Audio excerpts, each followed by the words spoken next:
নমস্কার বন্ধুরা, অনুভার রান্নাঘরে সবাইকে স্বাগত জানাচ্ছি। আমার আজকের রেসিপি নিরামিষ বাঁধাকপির ঘন্ট। মাত্র সিক্রেট একটা মশলার উপকরণ দিয়ে আজকে আমি আপনাদের এই রেসিপিটি তৈরি করে দেখাবো। কথা দিচ্ছি, এইভাবে একবার খেয়ে দেখুন, বারবারই কিন্তু খেতে মন চাইবে। আর এই রেসিপিটি কিন্তু আপনারা শীতের দুপুরে গরম গরম ধোয়াটা ভাতের সঙ্গেও খেতে পারেন, খেতে দুর্দান্ত লাগে। আর তাছাড়া ডিনারে রুটির সঙ্গেও খেতে পারেন, আবার লুচির সঙ্গেও খেতে পারেন, আবার কিন্তু খিচুড়ির সঙ্গেও খেতে পারেন। সব কিছুর সঙ্গে কিন্তু এই রেসিপিটি একেবারে ভীষণভাবে জমে যাবে। আর সেই জন্য দেখুন বন্ধুরা, এখানে আমি নিয়ে নিয়েছি মিডিয়াম সাইজের একটা বাঁধাকপি। প্রথমে আমি বাঁধাকপির এই বড় পাতাগুলোকে ফেলে দেবো, আর তারপরে মোটা ডাটির অংশটা আমি কেটে বাদ দিয়ে দেবো।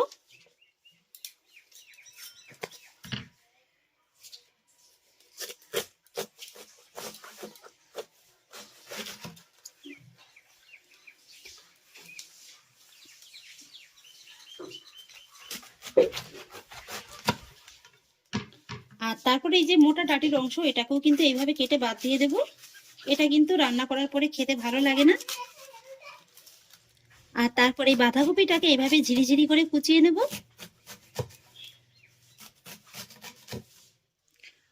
বাঁধাকপিটাকে কুচিয়ে আমি খুব ভালোভাবে কিন্তু ধুয়ে নিয়েছি। আর এবার চলে যাব রান্নার মূল পর্বে। ওভেনে একটি কড়াই বসিয়ে দিয়েছি, কড়াইতে দিয়ে দেবো খানিকটা পরিমাণে জল। আর তার মধ্যে দিয়ে দেবো সামান্য একটু লবণ। আর এবার আমি এই জলের ভিতরে কুচিয়ে রাখা বাঁধাকপিটা দিয়ে দেবো। আর তারপরে বাঁধাকপিটাকে জলের সঙ্গে একটু ভালোভাবে মিশিয়ে নিয়ে ঢাকা চাপা দিয়ে আমি 5 মিনিটের মতো একটু ভাপিয়ে নেব। এইভাবে বাঁধাকপিটাকে একটু ভাপিয়ে নিলে কি হয়, বাঁধাকপিটা আপনারা রান্না করার সময় বুঝতে পারবেন খুবই সফট হয়, একদম মোলায়েম হয়। তবে জলের পরিমাণটা কিন্তু খুব বেশি দিতে যাবেন না, মোটামুটি বাঁধাকপিটাও সেদ্ধ হয়ে যাবে আর সামান্য একটু জল থেকে যাবে। ঠিক এইভাবেই কিন্তু জলটা দিয়ে দিতে হবে। আর বাঁধাকপিটা সেদ্ধ হতে হতে সেই ফাঁকে চলুন আজকের রেসিপিটার জন্য একটা মশলা রেডি করে নেব। নিয়ে নিয়েছি একটা বাটির ভিতরে নিয়ে নেব হাফ চা চামচের মতো হলুদ গুঁড়ো। আর নিয়ে নিচ্ছি হাফ চা চামচের একটু বেশি লাল লঙ্কার গুঁড়ো। সেই সঙ্গে নিয়ে নিচ্ছি হাফ চা চামচের একটু বেশি কাশ্মীরি লঙ্কার গুঁড়ো। এবার নিয়ে নিচ্ছি উঁচু উঁচু 1 চা চামচ ধনে গুঁড়ো। সেই সঙ্গে নিয়ে নিচ্ছি উঁচু উঁচু 1 চা চামচ জিরে গুঁড়ো। একই সঙ্গে নিয়ে নিচ্ছি 2 চা চামচ আদা বাটা। আর তারপরে দেখুন বন্ধুরা, এই সেই সিক্রেট মশলার উপকরণটা নিয়ে নেব। এই যে দেখুন, এখানে আমি নিয়ে নিয়েছি একটুখানি জায়ফল। বন্ধুরা বিশ্বাস করতে পারবেন না, এই একটুখানি জায়ফল দেওয়াতে যে বাঁধাকপির টেস্টটা কতটা আসবে আপনারা রান্না করার পরেই কিন্তু বুঝতে পারবেন। একটা আমূল পরিবর্তন আসবে। আপনি অন্যান্য যতই মশলা দিন না কেন, সামান্য একটু জায়ফল দিয়ে দেখবেন খেতে কিন্তু একদম দুর্দান্ত লাগবে। তবে খুব বেশি কিন্তু আবার দিতে যাবেন না, তাহলে কিন্তু আবার খেতে তেতো লাগবে। জায়ফলটাকে এইভাবে একটু গ্রেট করে দেবেন, কিংবা হামানদিস্তাতে একটু থেতো করেও দিতে পারেন। এই যে দেখুন, আমি কিন্তু খুবই সামান্য একটু দিয়ে দিয়েছি। আর এবারে আমি মশলার ভিতরে সামান্য একটু জল দিয়ে খুব ভালোভাবে মিশিয়ে নেব। এইভাবে যদি গুঁড়ো মশলাটা একটু জলের ভিতরে ভিজিয়ে রাখা হয়, তাহলে কিন্তু মশলাটা খুব সুন্দরভাবে নরম হয়ে যায় আর রেসিপিগুলো খেতেও কিন্তু খুবই ভালো লাগে। খুব যে আহামরি উপকরণ লাগবে তা কিন্তু নয়। আপনারা চাইলে মশলার ভিতরে এই সময় একটু হিংও দিতে পারেন। তবে আমি বলছি কি জানেন তো, হিঙের কোনো প্রয়োজন নেই। এইভাবে মশলাটা রেডি করে বাঁধাকপিটা রান্না করবেন, বারবারই কিন্তু খেতে মন চাইবে। ব্যাস, আমার মশলাটাও একদম রেডি।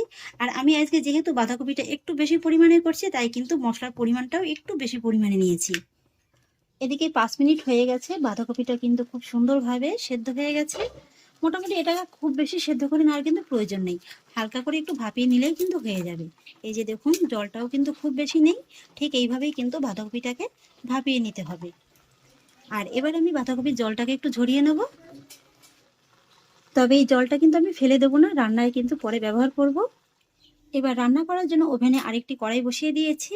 কড়াইতে দিয়ে দেবো বেশ খানিকটা পরিমাণে সাদা তেল। আপনারা চাইলে সরিষার তেলেও রান্নাটা করে নিতে পারেন। আর এবার তেলটা যখন একটু ভালোভাবে গরম হয়ে যাবে, তখন আমি এর ভিতরে ফোড়নে দিয়ে দেবো হাফ চা চামচ গোটা জিরে। আর তারপরে জিরেটাও যখন একটু খুব ভালোভাবে ভাজা হয়ে যাবে, তখন আমি এর ভিতরে অ্যাড করব সামান্য একটু হলুদ গুঁড়ো।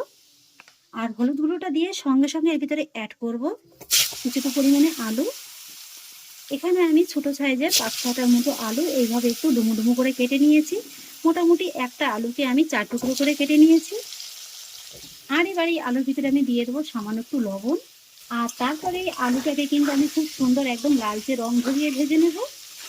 এখানে যদি বন্ধুরা এই যে গরম তেলের ভিতরে আগে হলুদ গুঁড়োটা দেওয়া হয়, তাহলে কি হবে জানেন তো, এই আলুটা যখন আপনারা গরম তেলের ভিতরে ছাড়বেন, গায়ে কিন্তু আর তেলটা ছিটকানোর কোনো ভয় থাকবে না। আলুটাকে দেখুন বন্ধুরা, আমি কিন্তু খুব সুন্দর একটা লালচে রং ধরিয়ে ভেজে নিয়েছি। মোটামুটি আলুটাকে এমনভাবে ভেজে নিতে হবে যাতে করে এখানেই 50% মতো সেদ্ধ হয়ে যায়। আর এবারে আমি ভেজে নেওয়া আলুর ভিতরে অ্যাড করব দুটো শুকনো লঙ্কা, আর সেই সঙ্গে অ্যাড করব একটা তেজপাতা। ভালোভাবে একবার আলুর সঙ্গে নেড়ে চেড়ে মিশিয়ে নেব। ব্যাস, শুকনো লঙ্কা আর তেজপাতাটাকেও আমি আলুর সঙ্গে খুব ভালোভাবে একটু ভেজে নিয়েছি। আর এবার আমি এর ভিতরে অ্যাড করব ছোট সাইজের দুটো পাকা টমেটো কুচি। টমেটো কুচিটাকেও আমি আলুর সঙ্গে একটু ভালোভাবে নেড়ে চেড়ে মিশিয়ে নিয়েছি। আর এবার আমি এই আলুর ভিতরে দিয়ে দেবো স্বাদ অনুযায়ী লবণ। লবণটা কিন্তু এখানে আমি একবারেই দিয়ে দিচ্ছি। আর এখানে কিন্তু বন্ধুরা লবণটা অবশ্যই একটু বুঝে দেবেন, যেহেতু বাঁধাকপি সেদ্ধ করার সময় কিন্তু একটু লবণটা দেওয়া হয়েছিল, আর আলুটা ভেজে নেওয়ার সময় কিন্তু সাধারণ একটু লবণটা দেওয়া হয়েছিল। সেই বুঝেই কিন্তু আপনারা লবণটাকে এখানে ব্যবহার করবেন। আর লবণটা দিয়ে মিশিয়ে নেওয়ার পরে আমি কিন্তু লো আঁচে ঢাকা চাপা দিয়ে এই টমেটোটাকে আলুর সঙ্গে 2 মিনিটের মতো একটু কষিয়ে নেব। 2 মিনিট হয়ে গেছে, ঢাকাটাকে তুলে নিচ্ছি।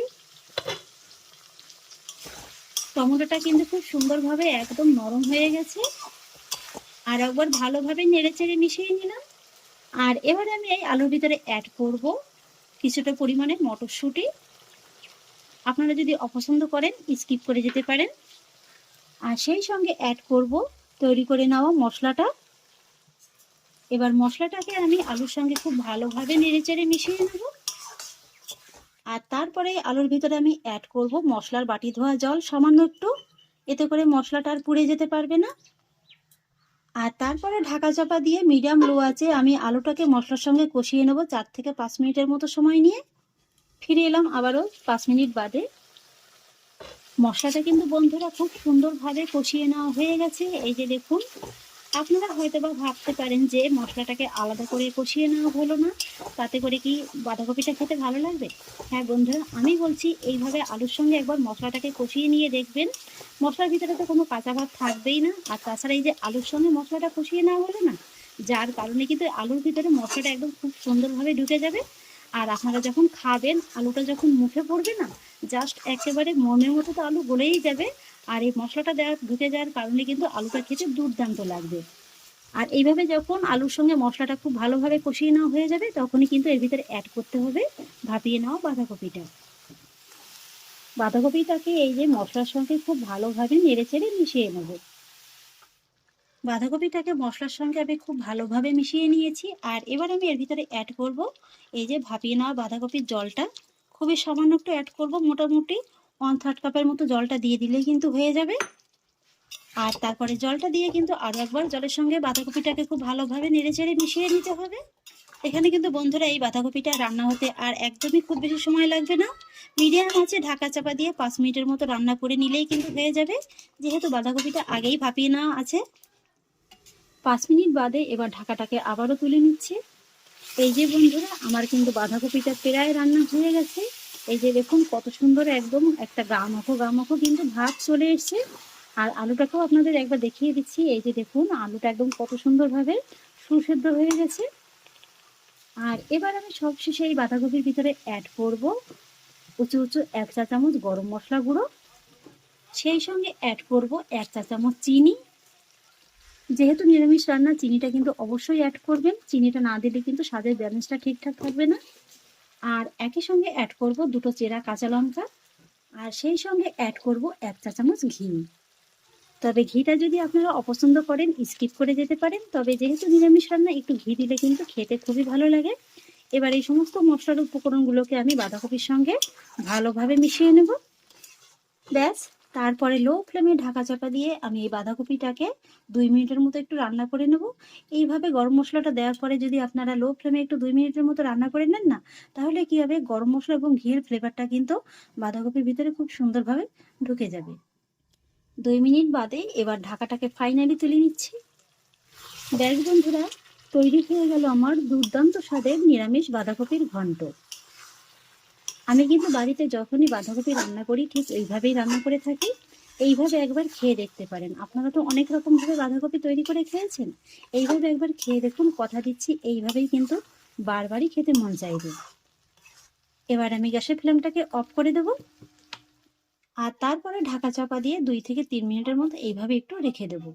এবার ফাইনালি ঢাকাটাকে তুলে নিচ্ছি। দেখুন বন্ধুরা, বাঁধাকপিটা কত সুন্দর একদম গামাখো গামাখো হয়ে গেছে, দেখেই একদম লোভ লেগে যাচ্ছে না? এই যে দেখুন। আর এবার কিন্তু এই গরম গরম বাঁধাকপি দুপুরবেলার গরম গরম ভাতের সঙ্গে সার্ভ করতে হবে। একঘেয়ে বাঁধাকপি তো অনেক খেয়েছেন, তবে একটা মাত্র সিক্রেট মশলার উপকরণ দিয়ে এই রেসিপিটি একবার তৈরি করে খেয়ে দেখুন। কথা দিচ্ছি বন্ধুরা, বারবার বলছি, হাজারবার বলছি, এই রেসিপিটি কিন্তু বারবারই খেতে মন চাইবে। কোনো রকম পেঁয়াজ রসুন ছাড়াও যে এত সুন্দর নিরামিষ রেসিপি তৈরি করা যায় আপনারা ভাবতেও পারবেন না। শীত থাকতে থাকতে এই রেসিপিটি অবশ্যই একবার তৈরি করে খান। কথা দিচ্ছি প্রত্যেক বছর শীত আসলেই কিন্তু এইভাবেই বাঁধাকপি খেতে মন চাইবে। তাহলে আশা করছি বন্ধুরা, আমার আজকের এই নিরামিষ বাঁধাকপি রেসিপি আপনাদেরও খুব ভালো লেগেছে। যদি ভালো লেগে থাকে তাহলে আমাকে অবশ্যই একটা লাইক এবং কমেন্ট করবেন, সেই সঙ্গে বন্ধুদের সঙ্গে শেয়ার করবেন। আর প্লিজ বন্ধুরা, যদি আমার পরিবারের নতুন সদস্য হয়ে থাকেন তাহলে একটা সাবস্ক্রাইব করে পাশে থাকা বেল আইকনটি প্রেস করে দেবেন। ফিরে আসছি এরকমই পরের অন্য কোনো নতুন রেসিপি নিয়ে। সবাই ভালো থাকুন, সুস্থ থাকুন, ধন্যবাদ।